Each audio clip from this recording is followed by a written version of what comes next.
Because, I mean, there are certain things, when one market is going down, another market, another investment opportunity can be going up, or there might be a third one staying the same. So that's why you have to diversify your investments.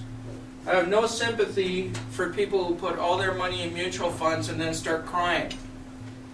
Because who are the first ones to start crying when this happens? Yeah, but who is that? Who is that right now? Who are the ones belly aching the most? The widows and orphans. Retired. The ones about to retire. Yeah, the ones about to retire and the ones who are retired right now.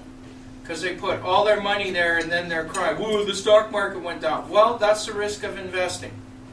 Right? Now, what I like to do, I stay out of the stock market. You know why? Every time I put money in it, it goes down. You know, you can actually make money when it happens. Yeah. Somebody. No, I don't. Somebody's funding me. I have zero money in the market. I took it out years ago. Because every time I put in, it would go down. And I used to sell financial investments. No one here is a financial planner, right? Okay? And you know, it's interesting. The mutual fund investors used to teach us, here's what happens if you miss the 10 top days of growth of investment in the past year. And they had some astronomical number, like 2,000% growth, right? And then I asked them, what would happen if you missed the 10 worst days? And they wouldn't answer the question. And that's when I started to see that I didn't want to be in financial services anymore. Okay? So, the thing is, you have to diversify the investments. Now, real estate goes up or doubles on average anywhere in the world every 10 years. Now, I want to clarify a point. This is residential real estate that does that. Okay? Not commercial real estate, not recreational properties or anything like commercial as well. Is that all residential real estate? Like, how does the high-end market compare with the low-end market? It's about the same. Okay, and when we're talking residential real estate, it's broken down into three types, right? We're talking single-family dwellings. Yeah. We're talking condos. Yeah. And we're talking row house duplexes. If there's not enough, just share. Now, what I'm showing you here, it's showing the average sale price of a residential property in Edmonton since 1962. The very last column on the right shows the average for the whole year. Now, when you look at that, and you look from 62 to 2008, you can see the value of property in Edmonton has doubled basically 4.5 times in the past 48 years. So it roughly averages out to 10 years and a few months. Now keep in mind, this is average between single-family homes, row house duplexes, and condos. That's the three combined. They don't show the stats, they don't break it out by the three. You can only get a 3-year running average with that if you go on the Edmonton Real Estate Board. Now I pulled this off their site so you can take a look. And that holds true anywhere in the world. Okay? Questions? Yeah. Yeah. So, obviously everybody knows in the last few years, the house prices went great. Up like a rocket. If we'd all had great investments, we'd done great on it. But now it's peeled off a little bit. Sure. But it hasn't dropped much. It's dropped little bits, right? Yeah, yeah. Is there, are we going to be slow growth to get that double again? Like, there's periods in here where it's doubled, and then it's gone 10 years where it's only gone up about 15%. So, yep. I mean, an average, I get it, right? But Dan, have a look at the period between 1972 and 1982. That's an interesting period. It went up from 22,000 to 91,000. Mm-hmm. That's not a doubling. No, that's for more sure. than That's 4 times. 4 times. 4 times, yeah. And so, But then look from maybe 82 to 1990. Now, here's what happened though. You see, in the early 80s and 1990 to about 92, we had a recession and prices dropped. I remember that. Yeah, absolutely. Oil prices were, Yeah, and it took about, the first one in the 80s, it took about 4 years for housing prices to recover. Yeah. I mean, don't necessarily look at the average. I know for a fact because, I bought we had a house in that time frame and what the prices did. And in the early 90s, we had the same thing, about 91, 92, they dropped. Took about 2 years to recover. Okay? See, so the 10-year span, actually what happens is it's really in a 3 to 4 year period that it really shoots up. And there's also time and spending recovering from a recession, right? So that's why it's a 10-year average. I think even if the price went up to 10% per year, you're making 10% on your dollar. Yes. And your money's still- probably leveraged Yeah. between 5 and 10 times, so at Yeah. 5 times, that's... Well, absolutely.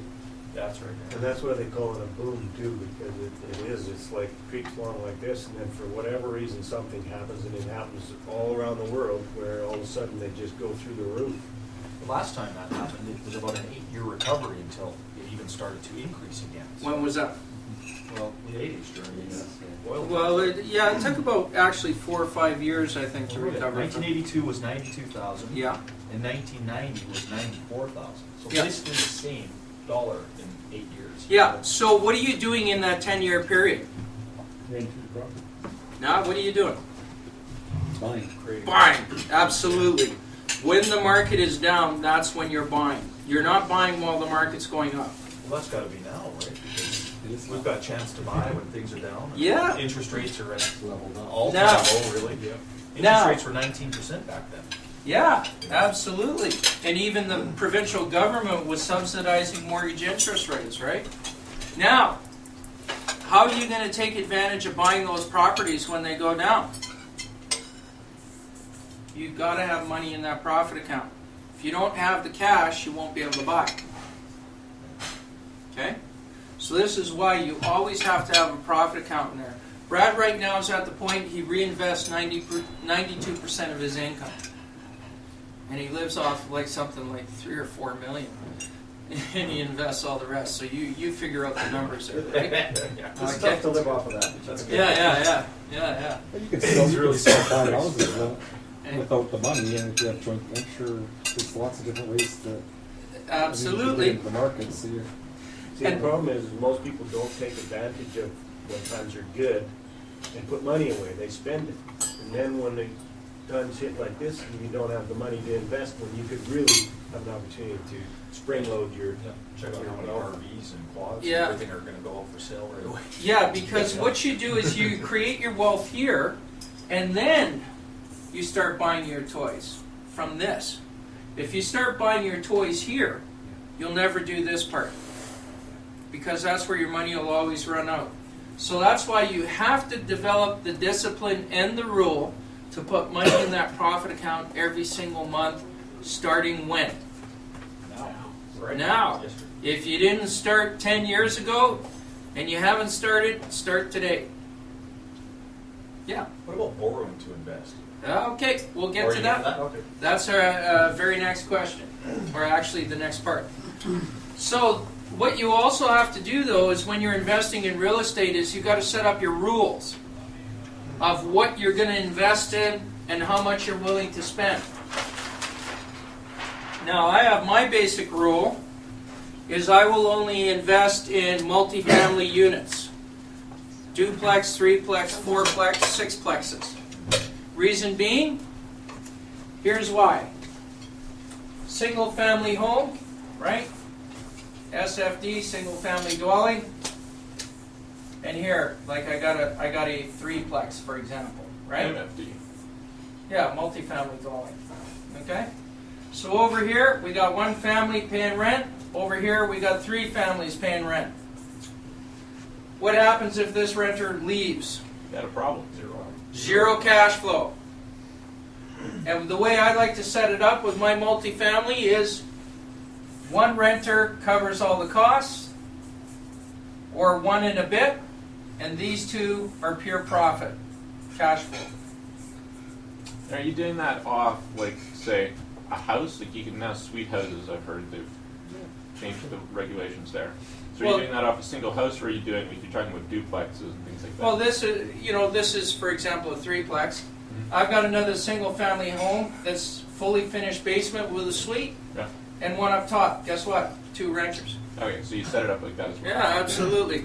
So can I ask a question? Is actually something you said tweaked on me, because now, if you have a home and you got